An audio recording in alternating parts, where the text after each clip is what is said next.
सच्चिदानन्दरूपाय विश्वोत्पत्तिहेतवे तापत्रय विनाशाय श्रीकृष्णाय वयं नमः। हे कृष्ण करुणा सिन्धु दीनबन्धु जगत्पते गोपेशो गोपीकान्त राधाकान्त नमस्ते। तप्त कांचन गौरांगी राधे वृंदावनेश्वरी वृषभानुसुते देवी प्रणमामि हरिप्रिये। वृंदावई तुलसी ओई तियाई केशव सच विष्णु भक्ति प्रदे देवी सत्यव्रत नमो नमः। ঠাকুর নারায়ণ ভালো রাখো বিশ্বভুবনের সবাইকে। ঠাকুর ভুল ত্রুটি ক্ষমা করো। ঠাকুর জগতের মঙ্গল করো নাথ। নমস্কার বন্ধুরা, আজকে আমাদের প্রথম পাঠ শ্রী মহাভারত কথা আলোচনা শুরু করব। আমার তো কোনো ক্ষমতা যোগ্যতা আমার নেই, তবুও আমি চেষ্টা করছি আমার এই পাপ জর্জরিত মুখে আমার শ্রী রাধা মাধবের কথা আলোচনা করার, কথা বলার, এই কথা বলার কোনো যোগ্যতা, ক্ষমতা, সাহস, এটা আমার বলতে গেলে আমার দুঃসাহস হয়ে যায় করা। তবুও আমি আমার রাধা মাধবের কাছে ভিক্ষা চাইব, ঠাকুর তোমার নাম জপ করার মতো ক্ষমতা তুমি আমার জিহ্বাকে দাও নাথ। মা সরস্বতী তুমি আমার জিহ্বাকে দাও, যে আমার রাধা মাধবের কথা আমি যেন বলতে পারি।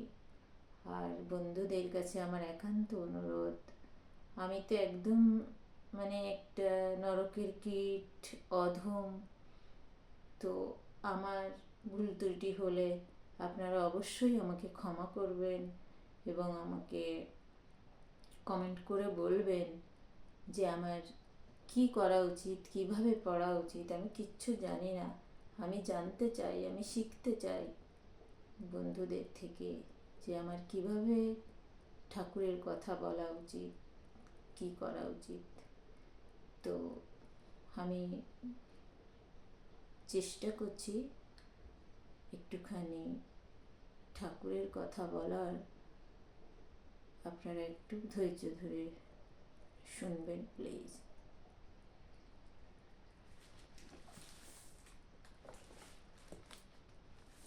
আজকে আমাদের আলোচনার বিষয় হচ্ছে দক্ষিণ ও পূর্ব দ্বারে বিভীষণের অপমান। আমরা পড়ছিলাম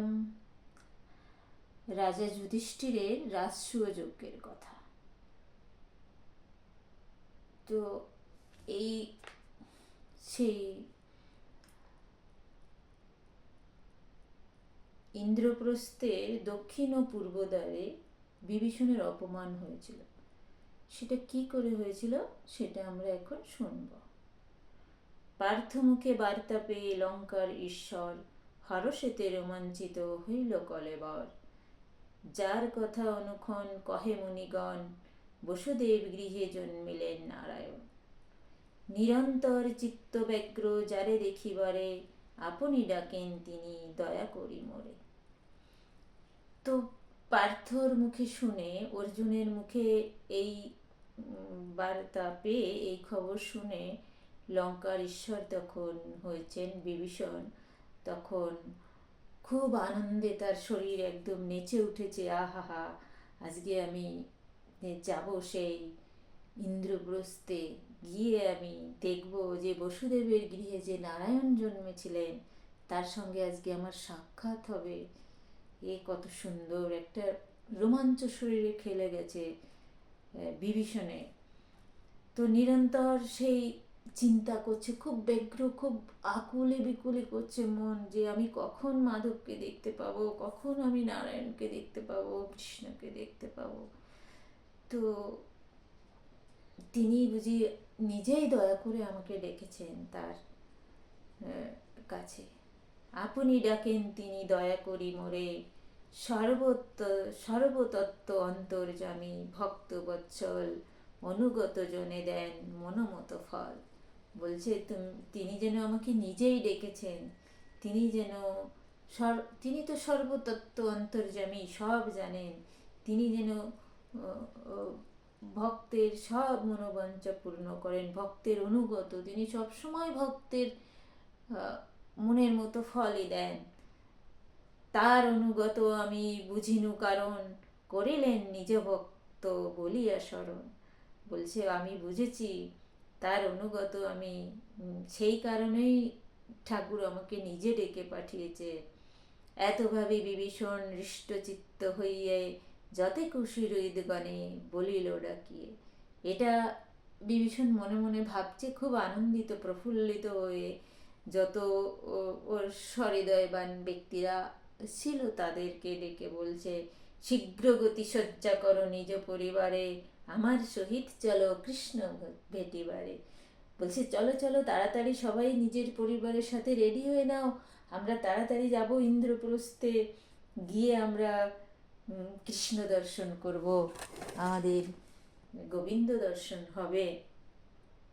দিব্য রত্ন আছে যত আমার ভাণ্ডারে, সব ধন রত্ন লহ দিব দামোদরে। বলছে আমার ভাণ্ডারে যত ধন রত্ন টাকা পয়সা আছে সব নিয়ে চলো, সব আমি আমার কৃষ্ণের পায়ে সমর্পণ করব। হেরিব নয়নে আজি কোমল লোচন, জন্মবধিকৃত পাপ হইবে মোচন। বলছে আজকে আমি আমার এই নয়নে আমি আমার কৃষ্ণের কোমল চরণ দর্শন করব। বন্ধুরা, আমার রাধা মাধব শুয়ে আছে এখন, আমি আমার রাধা মাধবকে এই মহাভারত কথা শোনাই এবং আদর করি। তো মাঝে মাঝে আপনাদেরও হবে এরকম রাধা মাধবের সাথে সাক্ষাৎ। আমার রাধা মাধব শুয়ে আছে, শুয়ে শুয়ে আরাম করছে, আর আমি রাধা মাধবকে মহাভারত কথা শোনাচ্ছি। বন্ধুরা, আমার এই পাগলপান একটু আছে, বাস একটুখানি মাথা খারাপ আমার, ওরকম। ঠিক আছে, তো বিভীষণ বলছে যে চলো চলো আজকে আমার এই চোখে আমি আজকে আমার মাধবকে দেখব, আমার নারায়ণকে দেখব। জন্মবধিকৃত পাপ হইবে বচন, আমি যত জন্ম থেকে পাপ করেছি সব আজকে আমার মোচন হয়ে যাবে। এত বলি রথে আরোহিল লঙ্কেশ্বর, সঙ্গেতে চলিল লক্ষ লক্ষ নিশাচর। এই বলে সবাই চলেছে, যে যত লক্ষ লক্ষ রাক্ষসেরা ছিল তারা সবাই বিভীষণের সঙ্গে চলেছে। কোথায় চলেছে? সেই ইন্দ্রপ্রস্থে শ্রী গোবিন্দের চরণ দর্শনে। শ্রী নারায়ণ যেখানে অবতার রূপে কৃষ্ণ রূপে এসেছেন বাসুদেবের ঘরে, মা দেবকীর গর্ভে যশোদা দেবীর কোলে, সেখানে আমরা এখন যাব। চলো, বলছে বিভীষণ, চলো আমরা চলি, তাড়াতাড়ি করে চলো সবাই সানন্দে, আমার যত ধন রত্ন আদি আছে সবাই চলো আমরা গোবিন্দের চরণ দর্শন করতে চলি। তো বন্ধুরা, কালকে আবার আমরা আমাদের দ্বিতীয় পর্ব শুরু করব, নাহলে ভিডিও অনেক বড় হয়ে যায়। সেই জন্যে সবাইকে আমার রাধে রাধে, জয় শ্রী রাধে, জয় রাধা মাধব, জয় রাধা মাধব। ওং নমো ভগবতে বাসুদেবায়, ওং নমো ভগবতে বাসুদেবায়, ওং নমো ভগবতে বাসুদেবায়।